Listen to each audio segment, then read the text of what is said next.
ताज़ा खबर के दर्शकों का स्वागत है, देशवासियों का स्वागत है, भारतवासियों का स्वागत है। दर्शकों, हमारे देश में विभिन्न प्रकार के समाज सेवी मौजूद हैं। कोरोना काल में तो बहुत सारे लोगों ने सेवा करी। आज हम मौजूद हैं श्री नरेश जी के पास में, जिन्होंने कोरोना काल में बहुत ज़्यादा लोगों की मदद करी। अच्छा, नरेश जी के बारे में एक बात बता दूं, ये दिल्ली के करमपुरा मोती नगर क्षेत्र के अंदर में रहते हैं। बड़े यहाँ के मशहूर निवासी हैं। आप दिल्ली के बाहर अगर मेरी आवाज़ सुन रहे हैं और अगर मोती नगर करमपुरा क्षेत्र में आके नरेश मट्ठी वाला कह के शब्द बोलेंगे तो कोई रिक्शे वाला भी, कोई बैटरी रिक्शे वाला भी आपको इनकी दुकान पर छोड़ जाएगा। ये इतने प्रचलित है। भाजपा के सक्रिय कार्यकर्ता हैं, बहुत सारे पदों के ऊपर सुशोभित रहे हैं। आज हम इनसे कुछ मुद्दों पर चर्चा करने के लिए आए हुए हैं। आइए इन्हीं से बात करते हैं। नरेश जी, ताज़ा खबर चैनल में आपका नमस्कार। स्वागत है। मैं पहले ताज़ा खबर न्यूज़ को बहुत बहुत धन्यवाद करता हूं, जो कि मुझे इस लायक सोचा इन्होंने। और दिल्ली के अंदर इस तरीके के चैनल बहुत ही हैं, और जो होनहार चैनल हैं उनमें से ताज़ा खबर एक न्यूज़ चैनल है। मैं देखा है इनकी कई बार, इस तरीके की जो रिपोर्टिंग है बहुत ही बेहतर है। बहुत धन्यवाद साहब, बहुत बहुत धन्यवाद आपका प्रोत्साहन के लिए। अच्छा, सबसे पहले हम चाहते हैं कि दिल्ली और दिल्ली से बाहर के दर्शक जो आपको देख रहे हैं, आपको नहीं जानते हैं, या भाजपा के वही भी लोग जो आपको देख रहे हो नहीं जानते हो, अपने बारे में अपना जीवन परिचय लोगों को थोड़ा सा दीजिए। मैं जो मेरी जो शॉप है श्री बालाजी मट्ठी वाला जी, 86 में जो ओपनिंग हुई इस शॉप की, और 86 से लेकर आज 2022 तक इस कार्य को इस तरीके से करते आ रहे हैं कि लोगों को हमने दिल के अंदर जो है मट्ठी वाला का नाम जो है इस पूरे वार्ड, पूरे दिल्ली के अंदर आज जहाँ भी जिस घर के अंदर शादी का माहौल होता है तो वो एक बार ज़रूर पूछता है कि श्री बालाजी मट्ठी वाले के यहाँ भाजी लेने हमने ज़रूर जाना है। क्या बात है। और इस भाजी के उस दिल्ली पूरी इंडिया के अंदर मशहूर हो चुके हैं। अच्छा, तो ये मैंने सच में महसूस करा। मैं रोहिणी क्षेत्र में भी जो है ना, वो बालाजी मट्टी वाला या नरेश मट्टी वाला या करमपुरा वाले मट्टी वाले भाई साहब से लेकर आना का, तो इतना नाम कमाने में, इतनी नामचीन होने में किन किन चीज़ों को आप क्रेडिट देना चाहेंगे? मतलब आपने क्वालिटी को ध्यान रखा? सर, क्वालिटी हमने नंबर 1 रखी।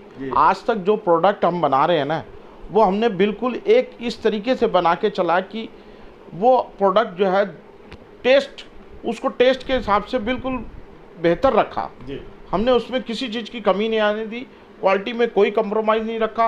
आज जो हमारे रिफाइंड्स और घी हैं उनके रेट्स डबल होने के बावजूद हमने रेट को भी इतना कोड करके रखा हुआ है, और क्वालिटी तो हम इस चीज़ में कोई कंप्रोमाइज़ नहीं रखते।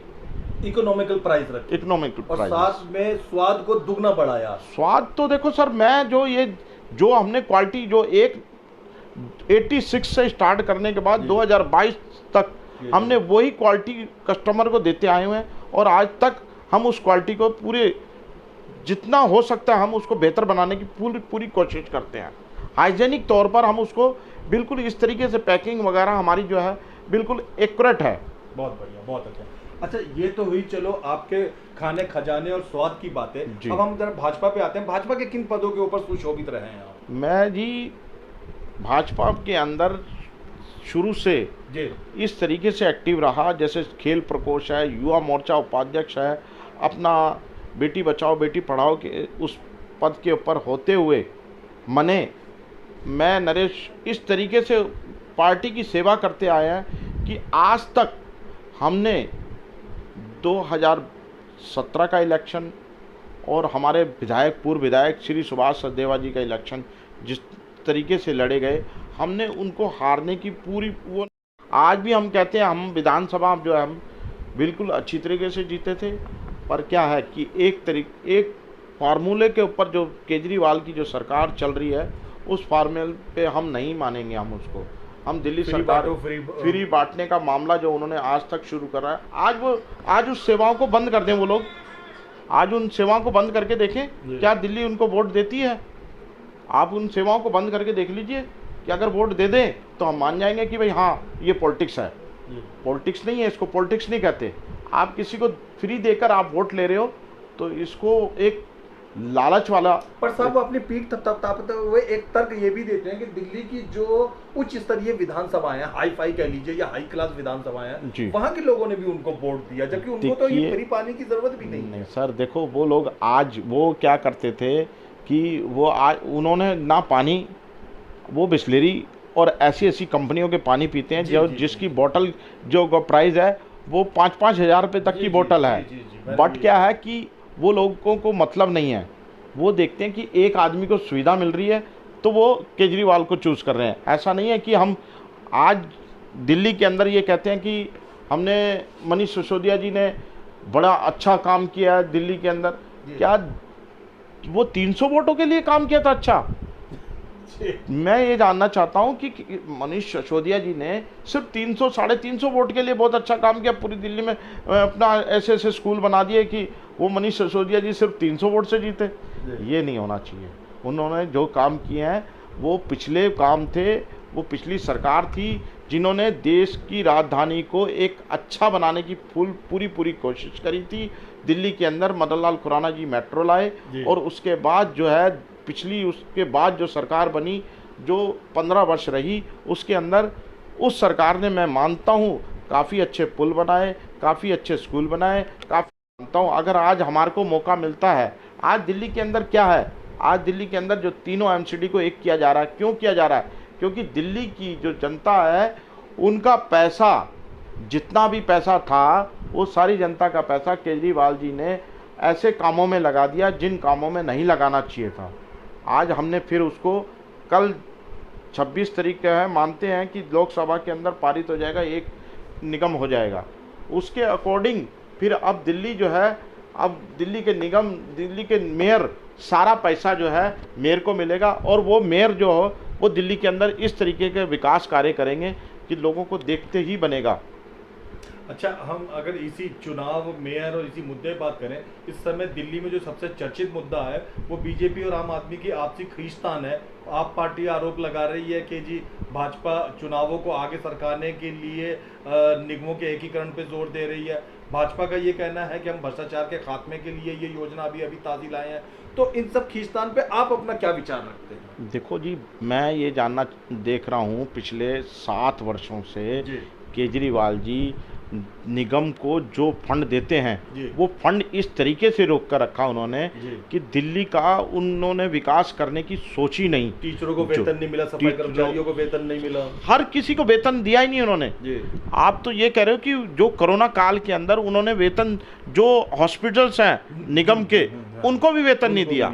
आप टीचर्स तो चलो टीचर्स को नहीं दिया और किसी को, पर उन्होंने तो एक ऐसी नब्ज पकड़ ली कि जो हमारे हॉस्पिटल्स बने हुए हैं, जरूरी चीज, वो जो जरूरी रोजमर्रा की, जहां लोग मर रहे थे, ऑक्सीजन, हमारे क्या ऑक्सीजन की कमी थी? सारे हॉस्पिटल्स में जो हमारे ऑक्सीजन थी, पर एक ऐसा भ्रमित कर दिया गया कि ऑक्सीजन नहीं है, दिल्ली के अंदर ऑक्सीजन नहीं है। क्या बात कर रहे हो यार, दिल्ली के अंदर ऑक्सीजन नहीं है?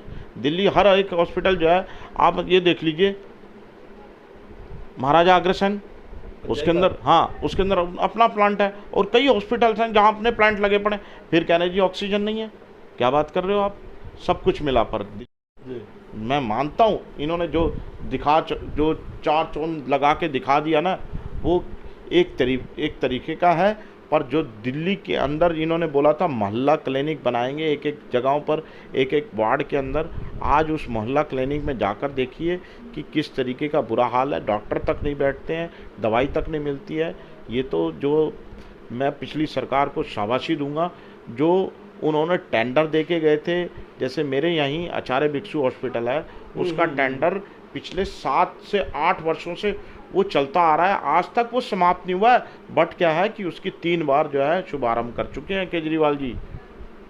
तो वो हॉस्पिटल तो बहुत पुराना बना हुआ है, मैं तो वो बहुत पुराना बना हुआ है, बट वो कहते हैं कभी उसको 100 बेड का बना रहे हैं, कभी कहते हैं 500 बेड का बना रहे हैं। अभी 100 बेड का बनाया तो नारियल तोड़ा, 200 का बनाया तो नारियल तोड़ा, 500 का बना रहे हैं तो नारियल तोड़ रहे हैं। अरे भाई क्या कर रहे हो आप? आप नारियल तोड़ रहे, बेड नहीं बढ़ रहे आप। आज भी उसमें 70-80 बेड है, आज भी उसके अंदर 70-80 बेड से काम चला रहे हैं पब्लिक। अभी आप हॉस्पिटल में चले जाओ, एडमिट नहीं होंगे लोग।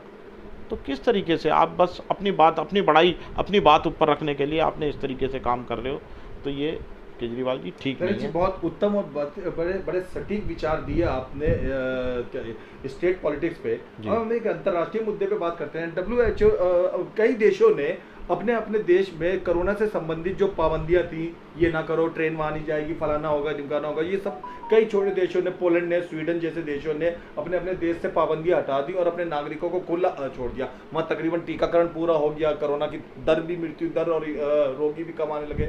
आपको क्या लगता है, जैसे भारत में स्थिति, दिल्ली में स्थिति, अन्य राज्यों में कोरोना की मृत्यु दर स्थिति कम होती जा रही, रोगी भी कम मिल रहे हैं, लग रहा है कि भारत में भी अब वो समय आ गया है कि कोरोना को मतलब से जुड़ी हुई पाबंदियां हट जानी चाहिए? देखिए जी, कोरोना अभी जैसे हमारे पड़ोसी देश चाइना के अंदर इस तरीके से फैल रहा है दोबारा से, जी। तो हम चाहते हैं कि एक और हमारे को देखो, आज जिस तरीके से आप कारोबार शुरू हुए हैं धीरे धीरे एक और किसी काम में नहीं करनी चाहिए। एक बीमारी के अंदर क्या कहते हैं कि एक कैंसर बंद रखा गया, हाँ 2 साल बंद रखा गया, तो अब खुला है, तो इसको जिस तरीके से धीरे धीरे एक फ्लाइट तो सिस्टम के अनुसार आप जो चलाना चाहते हैं वो चीज़ें चलाएंगे हम, और बड़े अच्छी तरीके से इस कोरोना बीमारी से हमारे देश ने तो इस तरीके से लड़ा, और हमारे प्रधानमंत्री नरेंद्र मोदी जी ने लोगों को इस तरीके से संभाल के रखा, एकजुट करके रखा कि जो आज नरेंद्र मोदी ने जो बोला वो करके दिया। और नरेंद्र मोदी जी ने, मैं नरेंद्र मोदी को फिर भी धन्यवाद कहता हूँ, बार बार धन्यवाद कहता हूँ कि जो नरेंद्र मोदी जी ने पूरे वर्ल्ड के अंदर कायम मिसाइल करी है कि कोरोना के अंदर हम जिस तरीके से काम करा, वो बहुत ही सबसे ज़्यादा इंडिया को उसमें कामयाबी मिली। बिल्कुल ठीक। मैं सबसे पहले हिंदू नववर्ष की सभी देशवासियों को हार्दिक शुभकामनाएं बोलता हूं, और सभी एक साथ मिलजुल कर इस बीमारी से जिस तरीके से काटा है वो 2 साल काटे। आज जो स्थिति आ रही है वो सब मंदिर भी इस तरीके से बन रहा है जी कि देश की राजधानी या कहीं भी वहाँ नवरात्रि महोत्सव नहीं मनाया गया, और अब की बार लग रहा है कि नवरात्रि महोत्सव दिल्ली और पूरे इंडिया के अंदर, पूरे भारत के अंदर इस तरीके से मनाया जाएगा कि जो 2 साल की कमियां वो इस साल पूरी कर ली जाएगी। आप देख रहे हैं अनमोल ताज़ा खबर। अनमोल ताज़ा खबर की ओर से आप सबको सत श्री अकाल, सलाम, नमस्ते, जय हिंद, जय भारत। इंसाफ की निडर आवाज, अनमोल ताज़ा खबर। देश दुनिया की ताज़ा तरीन और बेहतरीन खबरें, अनमोल ताज़ा खबर। शुद्ध मूंगफली तेल से निर्मित, मजे से खाइए, शाम से खिलाइए। पूजा नमकीन।